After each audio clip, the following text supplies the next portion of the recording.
Hello everyone, बिस्मिल्लाहिर्रहमानिर्रहीम।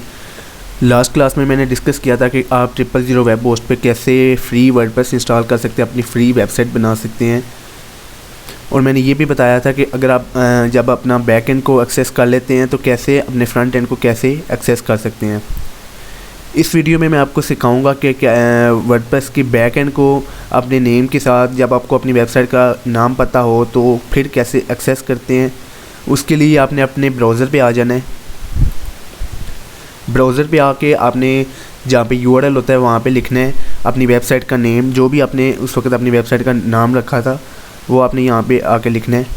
जैसे मैंने अपना नाम रखा था बीइंग चैम, तो जैसे मैंने अपनी वेबसाइट का नाम रखा था बीइंग चैम, तो बीइंग चैम को मैं एक्सेस करने के लिए मैं लिखूँगा बीइंग चैम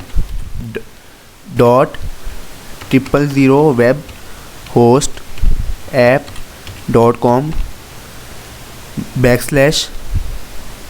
/wp-admin।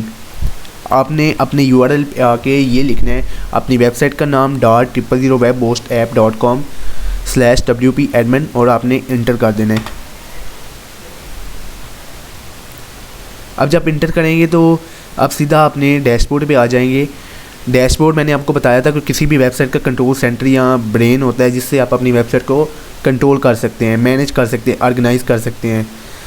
जो भी आप फ्रंट एंड पे चीज़ें देखते हैं वो बेसिकली बैक एंड से चेंज होती हैं, बैक एंड से उसे अपडेट किया जाता है, उसे मैनेज किया जाता है। ये आपका वेबसाइट का बैक एंड है, इसे डैशबोर्ड कहते हैं, वर्डप्रेस डैशबोर्ड। जब आप अपने डैशबोर्ड पे आ जाएंगे तो यहाँ पे आप देखें लेफ़्ट साइड पे लिखा हुआ है डैशबोर्ड, होम, अपडेट। अगर कुछ वर्डप्रेस की कुछ ऑफिशियली अपडेट्स आई हैं तो आपको यहाँ पे शो होंगी। ये पोस्ट से जो आप आर्टिकल्स देखते हैं वो बेसिकली पोस्ट से पोस्ट किए जाते हैं। तो यहाँ पे आप ये अपनी तकरीबन सारी पोस्टें देखने चाहते हो तो ऑल पोस्ट पे क्लिक करें, ऐड न्यू कर सकते हैं, कैटेगरीज में सेलेक्ट कर सकते हैं, टैग्स डाल सकते हैं। इसी तरह ये मीडिया है, ऐड हम मीडिया भी ऐड कर सकते हैं। पेजेस भी पोस्ट की तरह होती हैं लेकिन इनमें से थोड़ा सा डिफरेंस होता है, तो ये भी मैं इंशाल्लाह नेक्स्ट वीडियो में डिस्कस करूँगा। आप अगर आपकी वेबसाइट पे कोई कमेंट्स आए हैं तो आप यहाँ से मैनेज कर सकते हैं। WP फॉर्म्स देख सकते हैं, appearance, themes, customize, widgets, menu, header, यहाँ से आप ऐड कर सकते हैं। प्लगइन्स मैंने आपको बताया था कि फंक्शनैलिटीज़ होती हैं जो आप अपनी वेबसाइट के बैक एंड पे आप इन्हें इंस्टॉल करते हैं और फ्रंट एंड पे उसके मुताबिक जो फंक्शनैलिटीज़ आपने जिस मुताबिक प्लगइन आपने इंस्टॉल किया होता है वो फ्रंट एंड पे इंस्टॉल हो जाता है। फॉर एग्जांपल आप किसी की वेबसाइट को ओपन करते हैं और अक्सर आप देखते होंगे कि एक पॉपअप सा आपके सामने आ जाता है और वो आपको कह रहे होते हैं कि आप ईमेल देके हमारी वेबसाइट को सब्सक्राइब कर लें, साइन अप कर लें। तो वो बेसिकली उसकी वेबसाइट के बैक एंड पे प्लगइन इंस्टॉल हुआ है जिसकी वजह से वो आपको वो जो पॉपअप है उसकी वजह से उस सामने आ रहा है। ये सब भी प्लगइन्स के जरिए होते हैं। मिलियंस ऑफ प्लगइन्स वर्डप्रेस के अवेलेबल हैं। आप अपनी जो भी नीड है, जो भी डिज़ायर है उसके मुताबिक आप प्लगइन्स जो इंस्टॉल कर सकते हैं। अभी मैं आपको सिखाऊंगा कि कैसे आप अपनी वेबसाइट की अपीयरेंस को चेंज कर सकते हैं, कैसे आप अपनी वेबसाइट में थीम ऐड कर सकते हैं।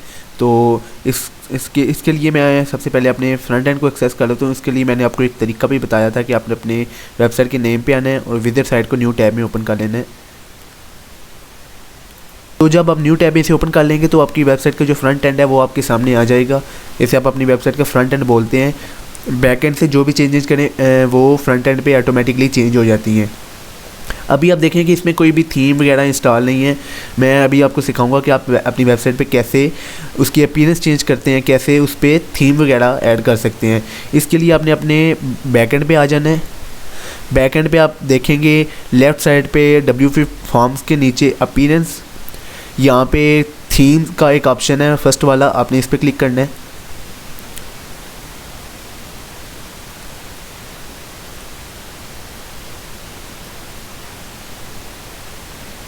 तो ये कुछ थीम्स आपके सामने आ जाएंगे। ये आपको पता है कि आपने 000 वेब होस्ट पे अपने वर्डप्रेस इंस्टॉल किया हुआ है तो आपको इसमें 300 MB तक स्टोरेज मिली हुई है, जो कि बहुत ज़्यादा नहीं है। आप अगर एक थीम भी इस पे इंस्टॉल करेंगे तो वो भी तकरीबन काफ़ी आपकी स्टोरेज ले लेगा और जिससे आपकी वेबसाइट की जो स्पीड है, जो आप अगर उसे मोबाइल पे ओपन करें तो उस पर भी इफ़ेक्ट होगा और आप अगर उसका डैशबोर्ड भी एक्सेस करते हैं तो उस पर भी इफ़ेक्ट होता है। तो ये कुछ मुझे सजेस्टेड थीम्स दिखा रहा है। करंटली जो मेरी वेबसाइट है उस पर ये शेपली का थीम जो है वो एक्टिव है। अगर मैं इनमें से चाहूँ कि इन तीनों में से मैं कोई थीम ऐड करना चाहता हूँ, तो मुझे इनमें से ये वाला 2020 अच्छा लग रहा है, तो मैं इस पर लाइव प्रीव्यू करके भी नेक्स्ट न्यू टैब में देख सकता हूँ ये एक थीम कैसा लगेगा जब फ्रंट एंड पे इंस्टॉल होगा। नहीं तो मैं अभी इसे यहाँ पे एक्टिवेट कर रहा हूँ। तो जब आप एक्टिवेट पे क्लिक करेंगे तो कोई लोडिंग होगी आपके सामने, 20-25 सेकंड लेगा, ये पूरा पेज रिफ़्रेश होगा, तो फिर आपके सामने ये दोबारा ये स्क्रीन ओपन हो जाएगी और उसे उसमें मुझे ये बता रहा है कि 2020 जो थीम है वो एक्टिवेट हो गया हुआ है। यहाँ पे मुझे ये ऊपर ये भी कह रहा है कि आप विजिट साइट करके अपने थीम को भी दे सकते हैं। तो मैंने न्यू टैब में पहले ही अपना फ्रंट एंड खोला हुआ है, तो मैं यहाँ पे से आके रिफ़्रेश कर लूँगा।